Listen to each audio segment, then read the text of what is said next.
Today on Golf Destination, we visit the island of Mallorca in Spain and two stunning golf destinations. We get teaching tips from Dennis Hoy and Christina Ritchie. John Daly's son is in contention at the 2025 Northeast Amateur, and we stay in the Ocean State as it crowns their amateur champion. Plus, TravelForGolf.com's Dove Jones offers helpful travel tips. All of that and more next.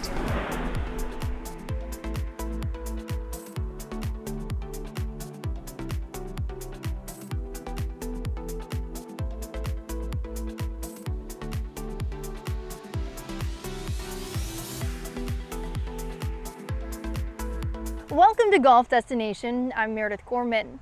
Mallorca is a golfer's paradise off the coast of Spain. We visit Marriott's 36-hole golf resort, Son Atem. Here at Son Atem, we have 36 holes, two golf courses, the east and the west. It's owned by Marriott Vacation Club. We also have 220 villas, and we have also a hotel, an AC outgrowth collection in the property. The Son Atem East course, it's what we call the resort course. It's a flat course, flat greens. We have Bermuda grass on them, so they are firm and they're quick.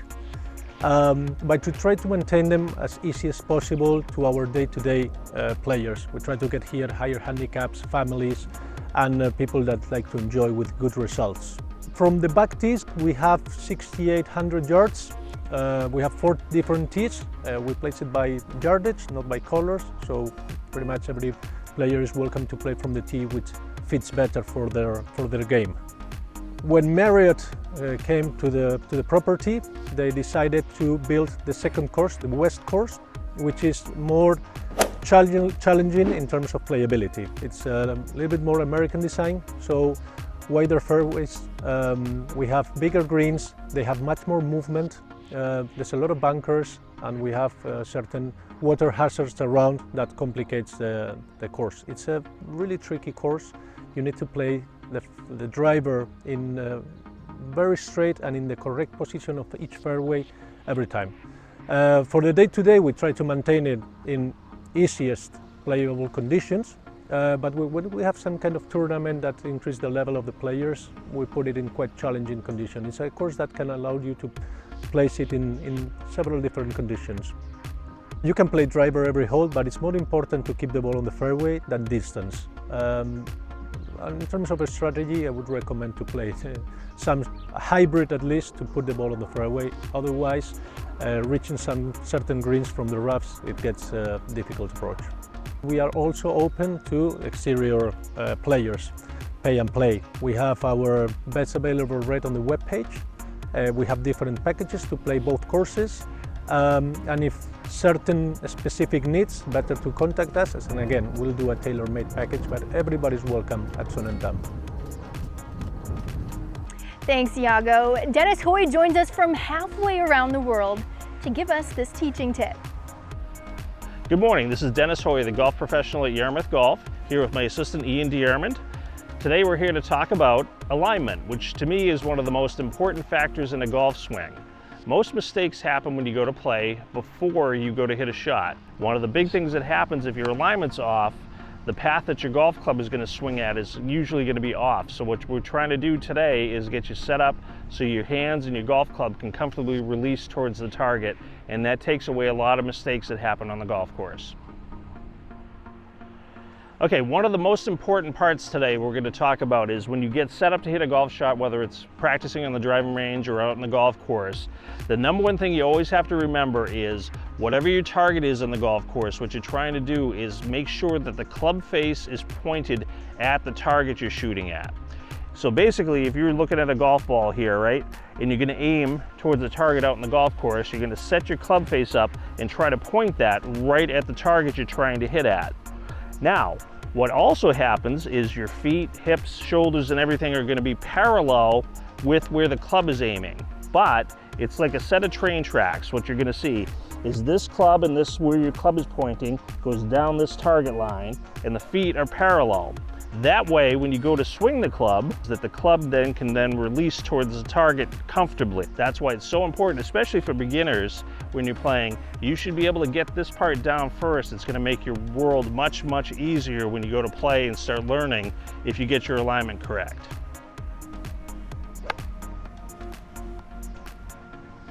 All right, so whether you're an accomplished player or a beginner, what you're going to find out is it's so important to make sure that your alignment's correct and that you get yourself set up. A good thing to do when you're practicing is use things like alignment sticks. We're using a range divider right here today, but you can use whatever you can to try to help yourself get set up when you practice, so when you get out in the golf course, it becomes like natural for you to get yourself going through a routine, get yourself set up. And what you'll find out is if your alignment gets better, your overall golf game will improve dramatically. So it's an important thing to remember. Beginners, accomplished players, everybody needs to keep working on this for the rest of their golf careers. So good luck. You can view golf destination content from the past, as well as original programming, on our YouTube channel at Golf Destination. Next, we visit Arabella Golf on Mallorca, and we get more pars with Christina Ritchie when Golf Destination, presented by Goslings of Bermuda, continues. Golf Destination is brought to you in part by Goslings, the official rum of leisure. Welcome back to Golf Destination. Arabella Golf on the island of Mallorca offers 63 holes of golfer's paradise. Arabella Golf Mallorca Resort is the biggest golf resort that we have in the island, in Mallorca. It consists of 2 5-star hotels. One is branded Luxury Collection, Castillo Hotel Son Vida. The other one is the Sheraton Hotel, Sheraton Mallorca Golf Hotel. And also we run 4 golf courses. So the complex consists of 2 5-star hotels and 4 golf courses, 63 holes. This means 3 18-hole golf courses, Son Montaner, Son Vida, Son King, and then a 9-hole pitch and putt, which is Palma pitch and putt. Here in golf, apart from the golf courses themselves, you got Golf Academy with 6 different golf pros speaking multiple languages. And apart from that, the resort is just beside of the city. We're just less than 10 minutes from the city center. That you can also combine your stay with us, and then you can pop in and pop out from the town, we're gonna say it this way, and you got all kind of social life out there. The guests, when they arrive to the resort, it depends if they stay with us or if they not stay with us, to make a little bit of a difference of what the guests receive. If we talk about just the resort guests, the ones that are staying in our hotels, what they receive is that they got special rates, first of all, talking to rates, but then there's this shuttle bus service that goes around the whole resort the whole day. It's like a bus line, exclusive for the resort guests, so you can jump in when you wish. You got a timetable, and you say, okay, listen, I played this course, so I know the time I have to be there, and so on, and it goes the whole day. You also take care that our Caddy Master service operates the golf bags, and they just take the bags where you want them to be, and that's another nice touch that we have. And then the other services that a golf resort has. You have 3 18-hole golf courses, as I said, next to each other, completely different. That you could imagine, okay, they're neighbors and land is the same. No, it's the opposite. Completely different golf courses, completely different setup, completely different layout. As I said, Son Vida quite narrow, short, tricky. Son King wide open, and here we have the championship course. So within, I don't know, 5 kilometers around, you got 3 completely different products. So that makes something special, that easily you book your trip, golf trip. If it's a short trip, you got the 3 courses. If it's longer, 5 or 7 day stay, you can either repeat the courses or play other neighbor courses that we have here in Palma. So that's something special. The service that we have, we try to be distinctive with the service that we offer, trying to smile to accomplish all the guest needs. And I would say that nowadays it's not just about the product or what you offer, it's how you offer it and the experience. Nowadays, and it's about making memories of our visitors, and this is our main focus. Thanks, Bernat. Christina Ritchie joins us now to give us this playing tip. Are you disconnected right out of the gate? Now this is something that I struggle with all the time, so I'm on it like a wet rag on a golf bag. But if you've been doing something for a long time, you have to keep repeating the right way to get more of that. Your old tendency, and for me that's a little disconnection right out of the gate, is always going to be there. So you got to override it by repetition. I don't practice without a camera, and this is the first thing I check. Is my takeaway doing what it's supposed to do, or am I getting disconnected? As I take the club back, there's a little gap. So I almost go around my chest because my chest isn't moving, and then I get this gap here, all right? And then that sets the club head on a different plane altogether, most typically laid off, all right? So that's my tendency. I don't move the chest, I get lazy, and I do the backswing by kind of skirting around it, like that. All right, so we're gonna zip this up. So it's the only thing flopping in the breeze of your forearm. So this is really connected. All right, I want you to have nice width. I don't want you to get narrow and go inside. So keep your hands far from your body, but keep this connection. All right, and the real magic is the chest. You gotta rotate the chest. A lot of players get lazy. All right, so turn the chest with the arms. The club will then naturally hinge up, vertically hinge up a little bit, and you're done. So that's a really, really important point. Focus on chest. Keeping this arm, your lead arm, connected to that torso, your upper part of your chest, during the takeaway. Then the hands, the club will naturally hinge, and you'll be on your way. See the difference? Sure did. Awesome. You can view golf destination content from the past, as well as original programming, on our YouTube channel at Golf Destination. Ahead, we recap the prestigious Northeast Amateur, and we find out who came out on top at the 120th Rhode Island Amateur when Golf Destination, presented by Goslings of Bermuda, continues.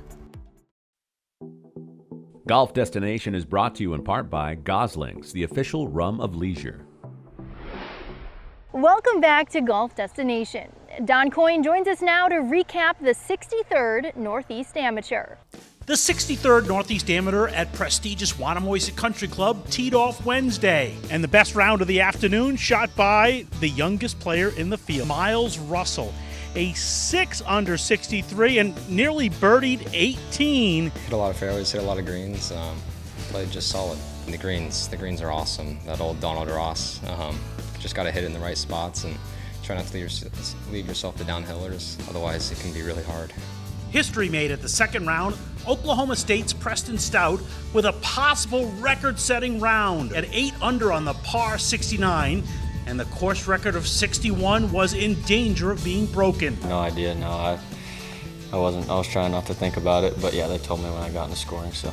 Chance to birdie 9, his 18th hole of the day for a 60, just slipped by, but he records only the third 61 in the 63-year history of the Northeast here at Wannamoisa. Obviously a lot of great players have came through and played here, so to be able to tie the course record, it's pretty awesome, and really proud of myself today. John Daly II, son of the major winner, was 2 back at 6 under. The story of the third round of the Northeast at Wannamoisa was the wind, and in general, the wind bested many of the best amateurs in the world. John Daly II was a big story.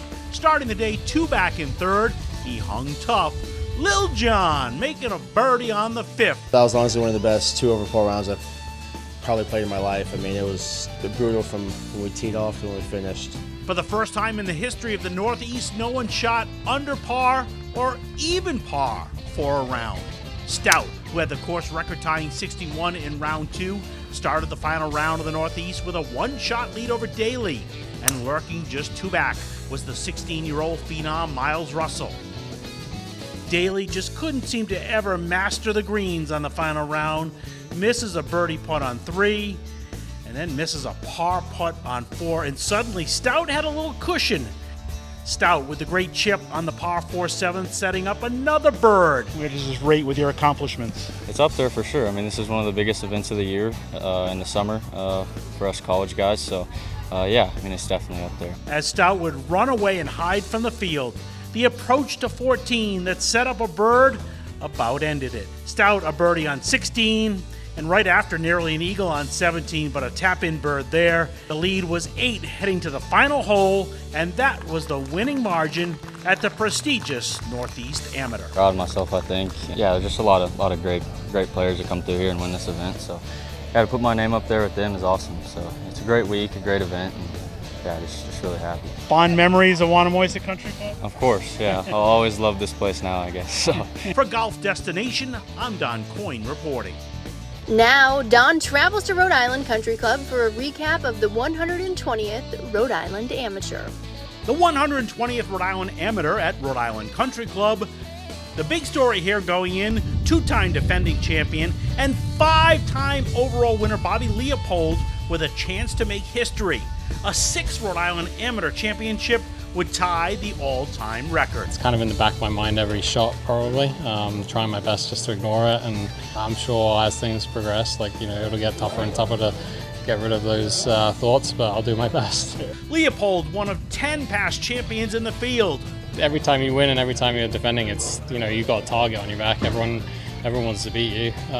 So, I'm definitely feeling a little bit more, especially winning 2 in a row. Probably the target's even bigger now, so. He would make it all the way to the quarterfinals of match play before the record run came to an end.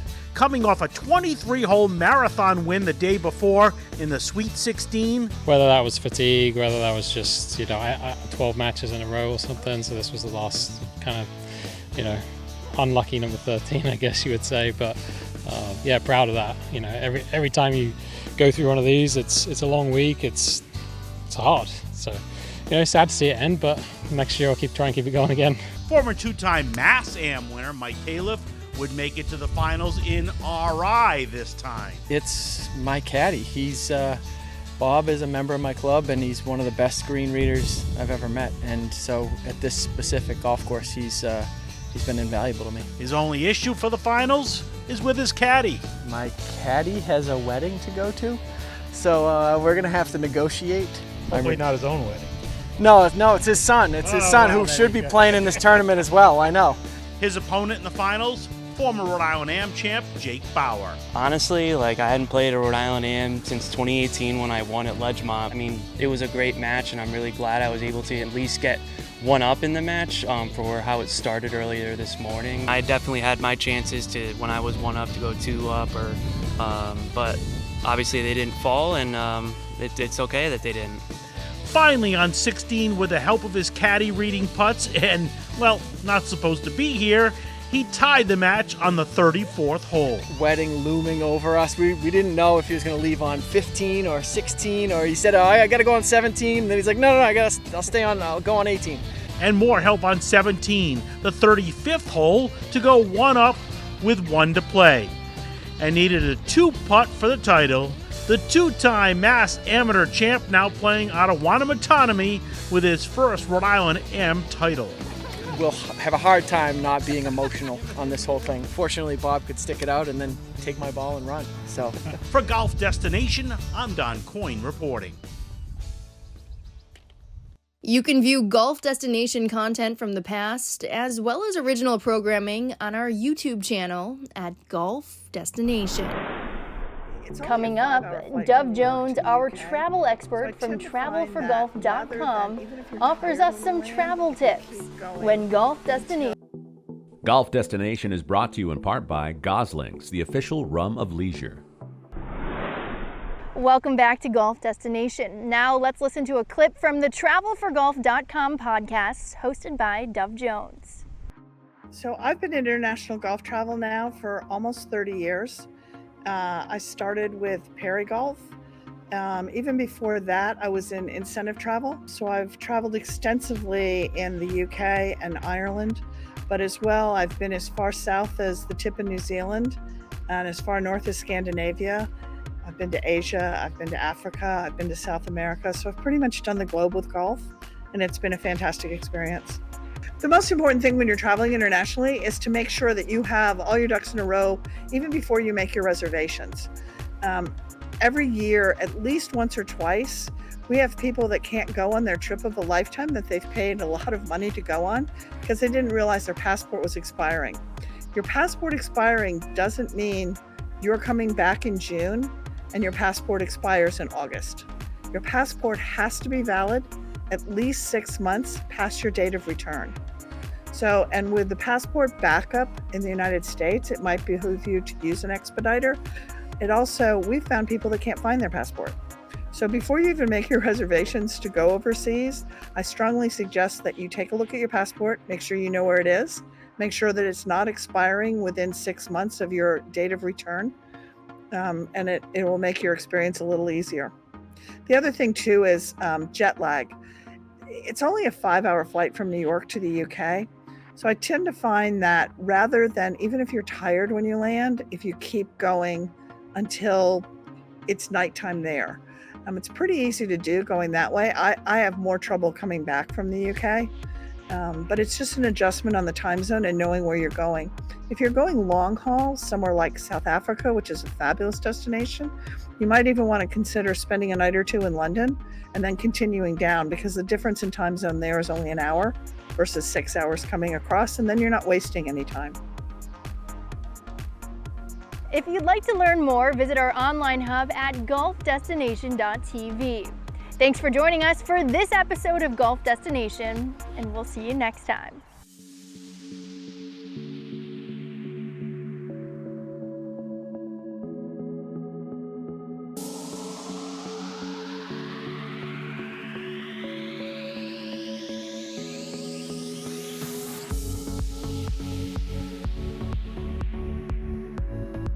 Produced by the Atlantic Production Group.